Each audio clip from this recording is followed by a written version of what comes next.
Ooh, wasabi guys, looks like we have the start of the spoiler season here. For Monday, we get some spoilers for what looks like the cat tribal deck here, and these look pretty cool. So first off, we have some equipment here. The first one we have here is Hammer of Nazan for converted mana cost. Whenever the hammer or another equipment enters the battlefield under your control, you may attach that equipment to target creature you control, and the equipped creature gets +2/+0 and has indestructible, and has an equip cost of 4. This is really good. I definitely think this is going to be a very interesting card for Voltron decks. Definitely useful. Having that ability to just attach it without having to pay that equip cost is awesome. And +2/+0 and indestructible, that's pretty good. Definitely could see it in many decks in the format.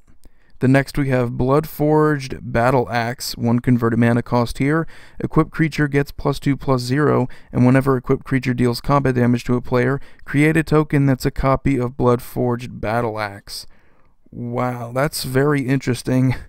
Very rarely do we have any sort of interactions that copy equipments. I mean, we have obvious artifact clones and equipment clones in this format, but none of them do this at this type of rate, being able to just copy the same exact equipment and do it multiple times. That's really cool, and I could definitely see that usefulness there, having multiple Bloodforged Battle Axes out here. That's just awesome. I definitely enjoy this card. I like it.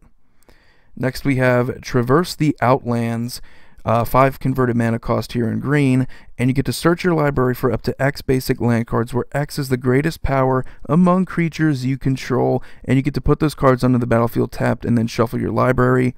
Very awesome right there. 5 mana. Granted, by the time you use this, you've already ramped up high enough to where you have a creature with a decent number of power and toughness. So chances are this isn't going to be a huge impact card, but it could be in something like the Gitrog monster. However, I don't really see this taking the spot of, say, like a Cultivate or a Kodama's Reach, even a Sky Shroud Claim, anything like that. This is kind of a reach for those decks, but in a specific build that is focused around lands, I could definitely see it having some playability in this format. Now we get onto the kitty cats here. We have Hungry Lynx, 2 converted mana cost here for a 2/2 cat. With cats you control have protection from rats. Very cool, very flavorful. Definitely something we've been looking for here. It's just some sort of synergy, some flavor. Really unique there. At the beginning of your end step, target opponent creates a 1/1 black rat creature token with Death Touch. And whenever a rat dies, put a +1/+1 counter on each cat you control. This is just awesome. This is cool. This is flavorful. I could see it in something like Group Hug, but just in cats in general, this is really cool. I definitely love the flavor there. And next we have Balan Wandering Knight, 4 converted mana cost and 2 white there for a 3/3 first strike cat knight. Balan Wandering Knight has double strike as long as 2 or more equipment are attached to it. And it has the activated ability there with 2 mana, attach all equipment you control to Balan. Very cool. Definitely, I mean, being able to have that free equip cost right there, all you're doing is just paying the 2 there and attaching all of them. That is very cool. Definitely an awesome sub-theme that cats definitely work very well with already. Definitely going to enjoy experimenting with certain equipment strategies, definitely in cats. The next we have Stalking Leonin, 3 converted mana cost for a 3/3 cat archer. When it enters the battlefield, secretly choose an opponent. Secretly? Oh, that is very unique. And reveal the player you chose. Exile target creature that's attacking you if it's controlled by the chosen player.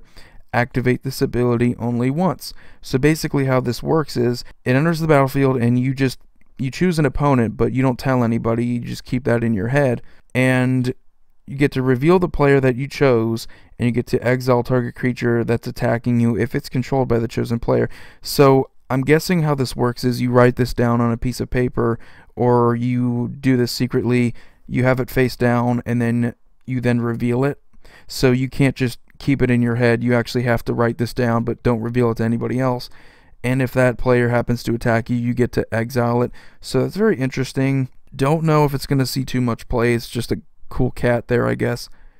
Next we have Sate's Tiger, 4 converted mana cost here, 2 white for a 3/3 cat with flash, and when it enters the battlefield, you gain protection from the color of your choice until end of turn. Nothing really special there. It's something white does really well there.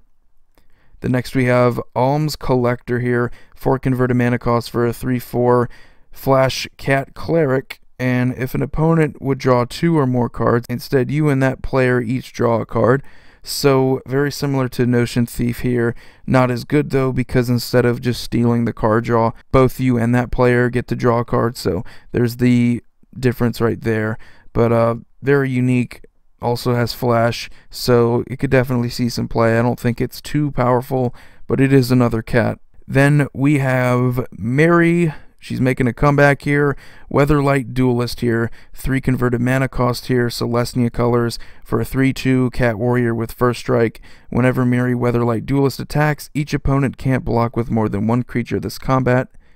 And as long as Mary Weatherlight Duelist is tapped, no more than 1 creature can attack you each combat. So it's your basic Celestia combat trick type of card where you're going to be controlling how many creatures can block and how many creatures can attack. Definitely going to benefit you the most because it doesn't limit how many creatures you can attack or block with. It pretty much just limits whatever your opponents are able to do at that moment when they decide to attack. 3/2 with first strike. Pretty solid ability there. Don't know if she's good as a commander or just as one of the 99. Probably one of the 99, but a very interesting option nevertheless. Then the last one we have here is Nazan Revered Bladesmith. 6 converted mana cost Celestia colors for a 5/4 cat artificer. When Nazan Revered Bladesmith enters the battlefield, you get to search your library for an equipment card and reveal it. If you reveal a card named Hammer of Nazan this way, put it onto the battlefield. Otherwise, put that card into your hand, then shuffle your library. Whenever an equipped creature you control attacks, you may tap target creature defending player controls.